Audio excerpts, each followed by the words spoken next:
Well, what's going on, everyone? Thanks for checking out another of my videos. So beautiful day out here in Bodega Bay. Really enjoying that drive out to the crabbing grounds. And I want to say happy Veterans Day to all the veterans out there. Today's November 11th. And I got my good friend today, Max, with me, who's a veteran. So no better time than to take him out today and enjoy some time with him. So plan today is get 20 Dungeness crab. Got my bait with me from last time, but I'll show you guys here again in a second if you didn't see the last video. And then our Promar conical hoop nets. So we got 6 of those. We're gonna start dropping them in different depths. And my plan today is to use underwater cameras on the last 4 we drop, because they'll be in a little bit shallower water, better visibility I'm hoping. And yeah, I'll kind of just talk to you guys through how I find my crabbing spots and, you know, the techniques that I do, just in case you guys are trying to learn and figure out how to do this for yourselves. So excited to get dropping down here, 147 feet. This will be our first spot. All right, let's get baited up. So Max is curious about crabbing. You said you'd done it on the beach before snaring. Yeah. But first time here on the boat doing it. So excited to show him how we catch these crab. First pot we're using here is a heavier one.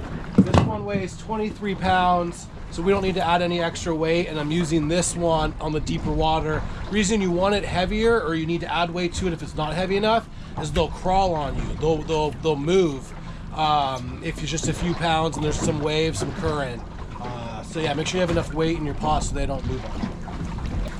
So we want our bait to be in the middle of the pot and basically cinch it down to the bottom the best you can, so it's not swinging all around and the crabs can't, you know, pull it out. Max says he wants to help out, so we'll give him the job that I don't want to do, and that's putting the bait in. Here you go, Max. So my bait's a mix of salmon and tuna for the most part. There's a few anchovies. If you're more curious about the bait and you didn't see the last video, I filled the bags in that one. This one's actually one with the eggs in it. Ew. All right. Okay, so you're gonna want to get that clip and go through this mesh somewhere in the middle, like right there. Yep, and then pull it as tight as you can. Pull through the bottom right here? Yep. And you're gonna pull it tight. How long is the rope? So the rope, which Max just asked, is 200 feet long, 145, 150 feet of water. You want to make sure that your rope is, you don't want to drop in a depth that's 80% longer than the rope you have. So 200 feet of rope, I don't want to go past 160 feet. If you're going to have 100 foot of rope, you wouldn't want to drop past 80 feet. The currents change and you need a little bit of length for that buoy to move side to side. All right, dropping the first one down. Oh, and it's also good to look around to see if there's other pots. You don't want to drop right next to someone else's. And I don't see any out here.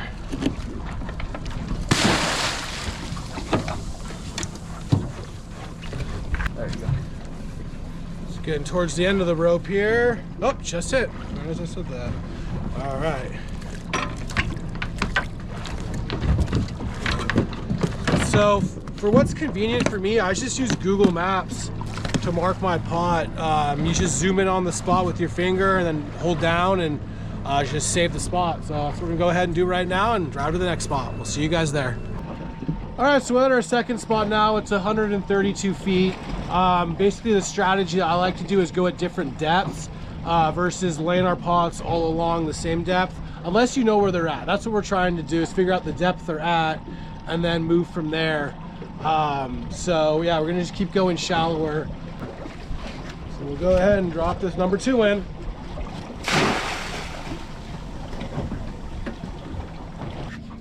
All right, 120 feet of water now, and we got underwater camera.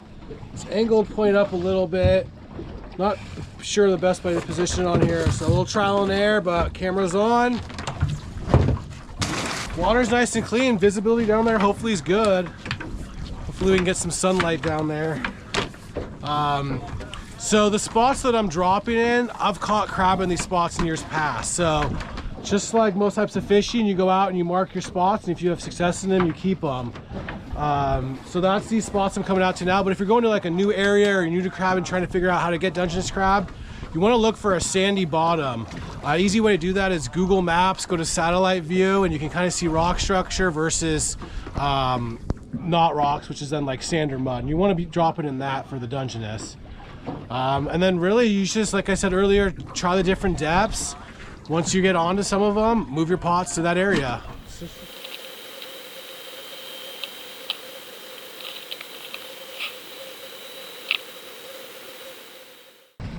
All right, number 4. This camera I didn't tighten the zip tie. Hopefully it stays in that position, because that could be a good view. Number 4 going down. Before I drop it, this is what we call a harness. I do not need this on this Chronicle crab pot, but I already have them on my ropes, and it makes it just really easy to change out between pots and traps or whatever, so that's why I have it on there. Number 5, 83 feet of water. So this rope's 100 feet. This is the deepest I can go with this rope. Number 6, 72 feet. All right, well, while we're waiting for the crab to get in our hoop nets, we got a sponsored video today. You guys know how much I like underwater. Well, check this out. We got this camera that we can drop underneath water on 60-foot line, and we have a monitor to see what's down there at live, time, in real time. So really cool to check this product out. I'll have links in the description if you guys are interested. And let's drop it down. We're gonna go in shallower, maybe like 60 feet of water. Actually, I guess like 50 feet of water, and drop it down along the sand, and let's just see if we can see some crab down there. It'd probably be a lot of fun dropping on rocks. But if you're ever wondering what's below your boat, if you're seeing something on the fish finder, dropping this down, you can find out. All right, let's go see how it works. So we just drove into 54 feet of water. So lots of applications. It has those hooks and this little rod on it to attach lines to it. Your fishing line, it comes with this bobber. But I just put a little weight on it right now because I'm just more curious to just see how well it works down there, and if we can just pick up, anything cool to see. What do you guys think? We put this on our line for salmon fishing and see things in real time? All right, dropping down. This would be really cool if you're like on a freshwater lake or with a dock. You're trying to figure out what's below you, or like on a river and using the bobber on a nice clear river to see if there's fish in the deeper pools. Down here now. Yeah, you see the bottom? Yeah.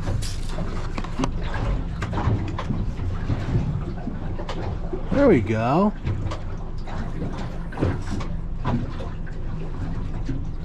That's pretty cool, huh? I just thought of a really cool way to use this. When I'm halibut fishing in Santa Cruz, the water is really clear and you can see the bottom. So I can drift with my live bait with the halibut and have this camera down there to see if the halibut are around. It's interesting to see like all the waves in the sand. So for the price, I mean, this seems like a pretty cool gadget, something to throw on your boat if you ever want to know what's below you. And like I said, halibut drifting over the sand, having this just off the edge of the boat.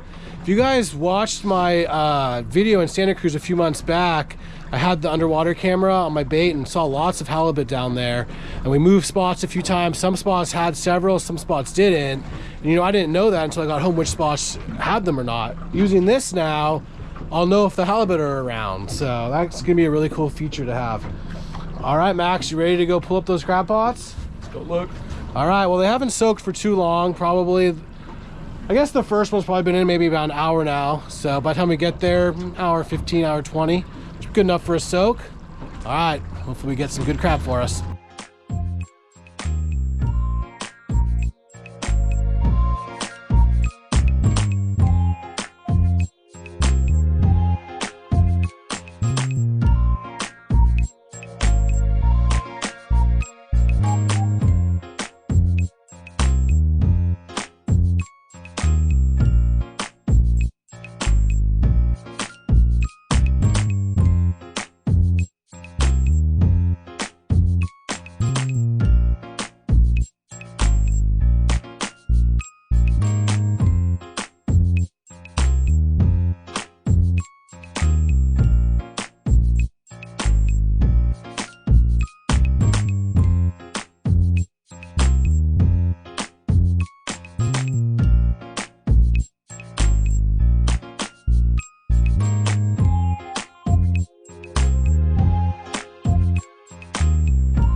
All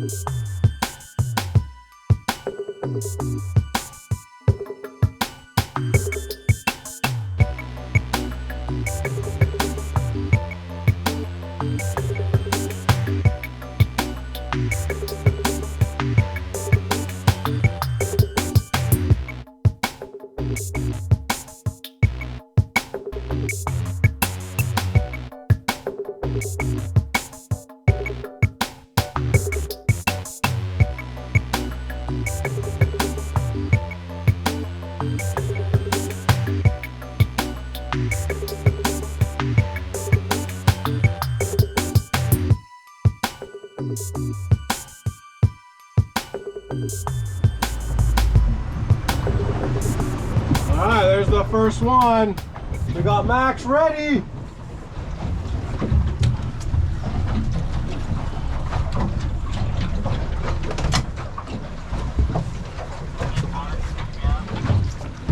All right, so I told Max how we want to try and get it up there pretty quick to not disturb the pot, because remember, it's open on top.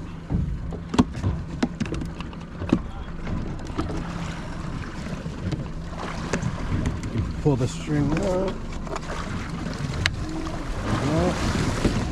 There you go. Now you can just start laying it down and pulling it. And there you go. Just like that. Should I be pulling it? Or yeah, you'll help pull it. So if it's struggling, that means it's heavy. We want it to be. Feels like it's yeah, it is a little bit. So this was our deepest one, the 147 feet. This is the heaviest conical hoop net Promar makes. A little concerned getting it with my Scotty pooler here, but it seems like it does the trick. The Scotty's rated at 100 pounds, I believe. Oh yeah. What's up?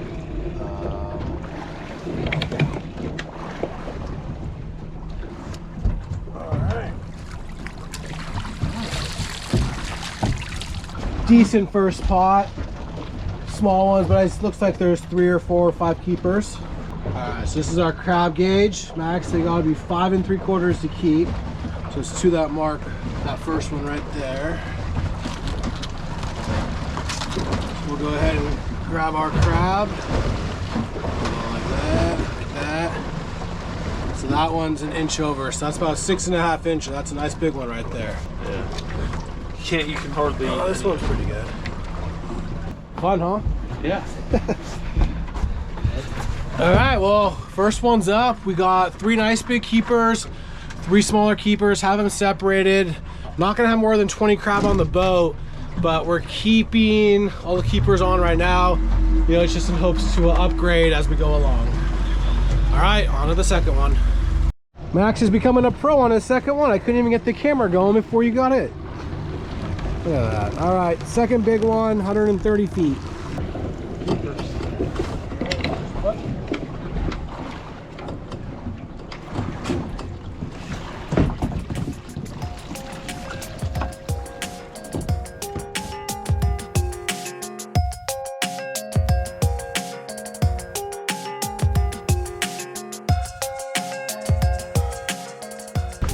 All right, so number 2 had 2 more good keepers and 1 smaller keeper.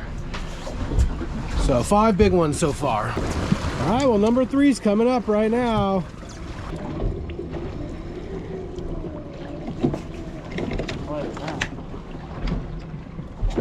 Oh wow, big guy. Yeah, there's a nice big jumbo in there. That's our big one. Wow. Check out that guy.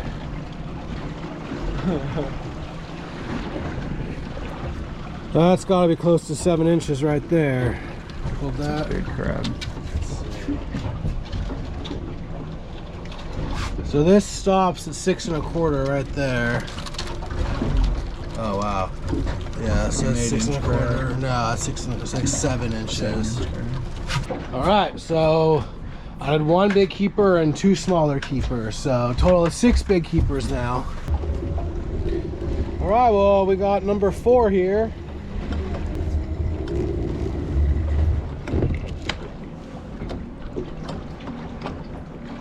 How are we looking? Decent. Oh yeah.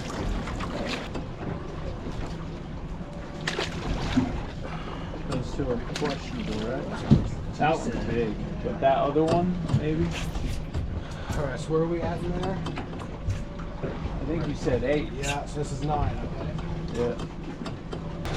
So we got 3 good ones in that pool. So 9 good ones now. Well, this is definitely the most heavily fished spot we've been at so far. There is buoys and boats everywhere. So we'll see if the crabbing's real good here or if everything's gone. Looks pretty good. Yeah, the water's so clear today.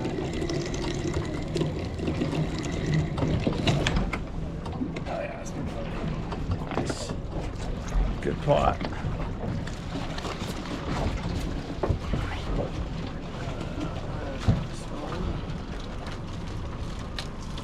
So that's 10.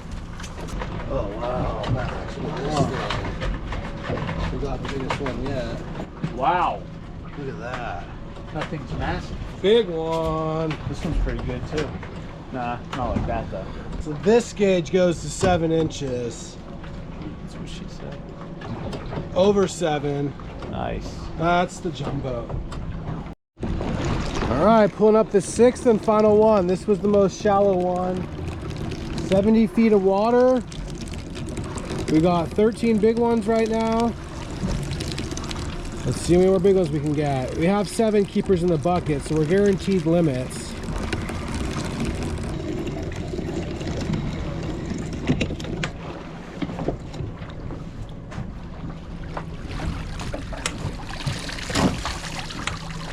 Well, very consistent catch today. Every pot had around 10 in it. This one in shallower seems to be a little bit smaller grade. All right, so it always comes down to this. We have 19 crab in there. We gotta choose between these 2. That guy. Yeah. Yeah. So this is our smallest crab. And it is just over 6 inches. That's the 6-inch mark. So, smallest crab over 6 inches, 20 crab, awesome day. All right, well, great day to start our Veterans Day here today. Beautiful weather conditions. Thank you, Max, for serving the country. Thanks for taking me crabbing. You're welcome. So we're going ahead and head in now. I hope you guys like the underwater footage. Check out that underwater camera with the live feed. I'll have links in the description if you're interested in that. And thanks for checking out the video. Give it a thumbs up if you liked it. Subscribe to the channel for more videos like this one. We'll catch you on the next one. All right, later, guys.